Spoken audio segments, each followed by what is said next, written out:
Hello, my name is Shelby Howell, and today we will be talking about how to properly wash a steer.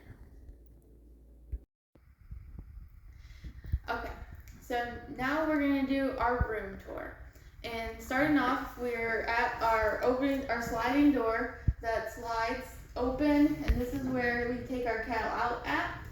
And we just have some of this kind of insulation in here to kind of help seal the door a little bit more, keeps the heat in nice and easy. And over top, as you can see, we have heaters in here. And we are very fortunate to have these types of heaters. Usually you have a space that you kind of use to, like a torpedo heater or a removable heater to heat your room or your space that you're washing in. But we have these wired to temperature switches. And I have them set to 60 degrees right now so that the heat is on so that you can see it. But usually it's set to about 45, 40 when it's about 20 to 30 degrees outside. So that way we're not making it too warm in here so that our cattle are coming into the room, getting really warm, and then going back outside to the cold, and that makes them very susceptible to getting sick a lot easier. And we also have this little black thing right here, and this is a water heater. So we are able to connect our hose from over there to here and connect another hose to it to wash our animals, and this heats the water for us if it's especially cold out. We also have this little opening right now that's covered so that we don't have a lot of air and heat leakage. But this is our AC unit that we will connect to it to keep it cool in the summer so they're not getting too hot. And as we move over here, we'll talk about what's on our walls, what's inside our walls, and why we have this gate here. So our walls are just plain old steel that we got from the Amish. And behind it, we put in regular insulation that you'd like put in a house. And to keep that cold, we sealed every corner and everything. And we also have this gate here. And it's tied to the wall in 6 different places, here in the middle and one on each end. We do this because we're raising our steers from 500 pounds to 1,400 pounds, and it's super important that just in case they get scared or they're not really loving being tied, that they cannot rip this off the wall super easy. They have to use a lot of force to rip it. So this just protects you and the animal to ensure safety. Next, we'll talk about our floor. Our flooring has mats that have like little circles on them, and those work as grips because when we have them on regular cement, cattle's feet are completely soft on the bottom, so they slip easily on wet concrete.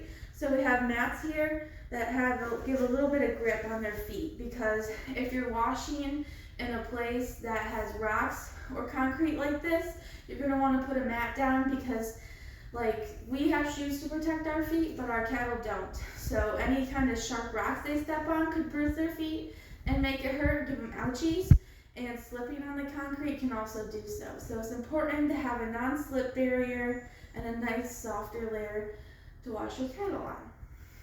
Then we will move into our washing the steer process in the next clip. Now that we have my steer in here, this is Trace, my 1,000 pound steer.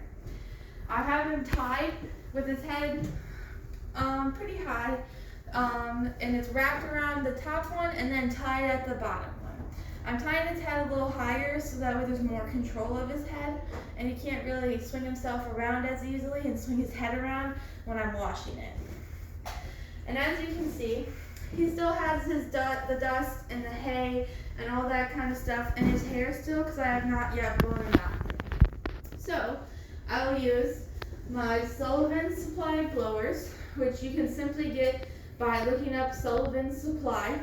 There's 2 switches on each blower because there's 2 motors in them, and it blows high-powered air out, so that way we're getting all the dust and dirt out of his hair, which is super important, especially when you're washing them, because when we blow all the hair out or the dust out, That means we're not putting the dirt back into the skin, because when you put water on it, it's just making a layer of mud essentially, because it's just burying your dirt and your debris down into their skin much farther.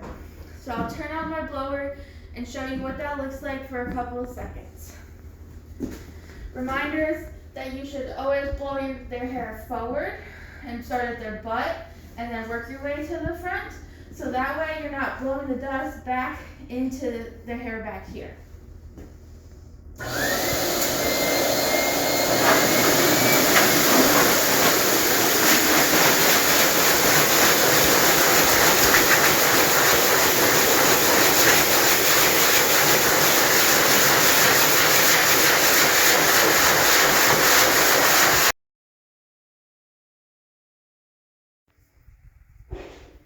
Now that we have them completely blown out, you can see that there's no dust, debris, straw, or anything.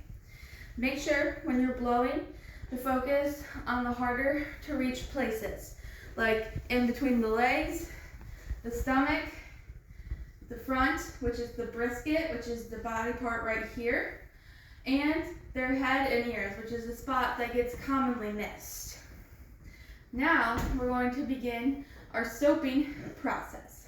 This is a foamer. You can get it at any Tractor Supply store. You can get it at Family Farm and Home. And it's super simple. It's just something we use so that the soap and the water come out at the same time. We use this because we don't want to put the water on directly first. And if we put soap and water on together, it gets it down in the skin much better. That way the soap has time to touch the hide and get it really clean instead of creating a barrier for it to not soak in. So super easy to find. And with your soaping mechanism, you're going to want two different kinds of brushes. This is a scrub brush and a curry comb. My scrub brush is what I'm going to use all over my body. It's plastic, it has softer bristles, and it's not so hardcore. We use it to scrub the soap in, like some people use the little scrubbies to scrub it in their hair, which is pretty much the same thing we use for our cattle.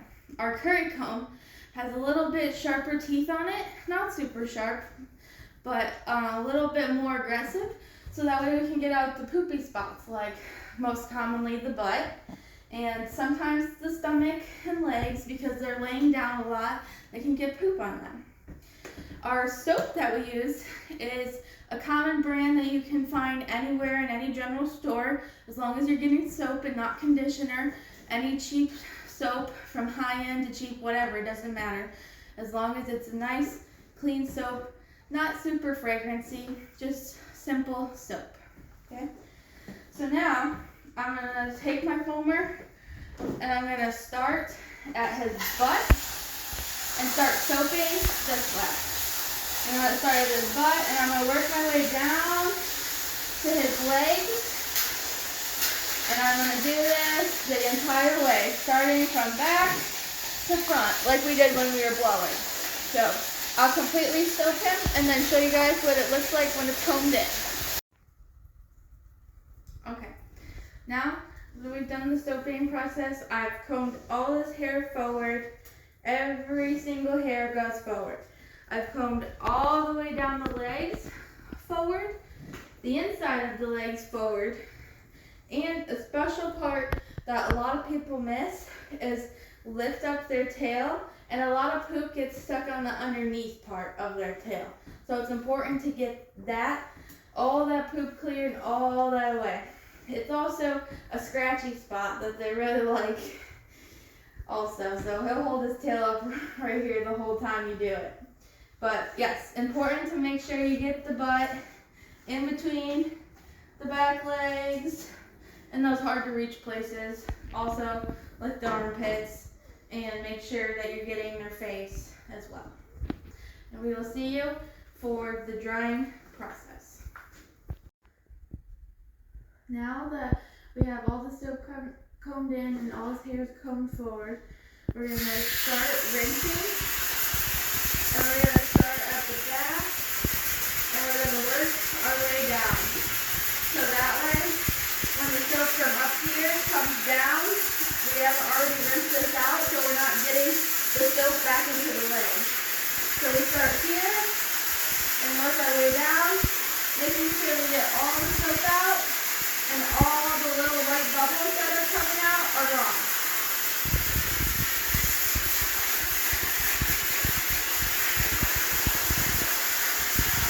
Okay, now that we have his hair completely dry, I've felt all over his body to make sure that it's completely dry. And places that are especially important are his armpits, the inside of all legs, the stomach, and his ears. His ears are completely dry now, so we can add the hair care.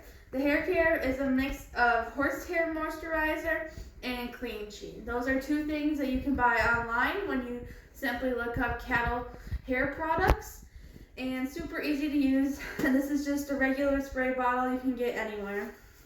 So I mix it up, make sure it's really shaken well, and I can spray it in his hair generously, making sure that his whole body gets completely covered.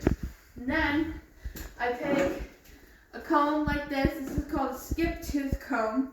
And then once it's sat for a second, I can take it and start combing forward like I've done with the other brush every time. But this brush is used to fluff up his hair, and it makes it poofy so that it stands up. Okay, now that we have all his hair combed forward, we're gonna take our blower and we're gonna blow him completely dry. Make sure all the water is out. Make sure we're focusing on areas that are a little bit harder to dry, like the inside of their legs, their stomach, and we most importantly have to make sure that their ears are dry. So I'll completely dry him and then show you what that looks like. Now that we have him all rinsed out and there's no soap left in his body, we're going to comb his hair forward again and make sure we comb the whole body forward. And you might have to go over the hair a couple times to make sure that it's going forward. And we're doing this so that way we're training the hair to stand up for showing. And I take the tail head and I comb up to make kind of a little fin right here to train the hair to stand up like we use it for showing. When I say we comb all the hair forward, we go all the way down the leg to the very bottom and comb forward. And I'll do this for his whole entire body.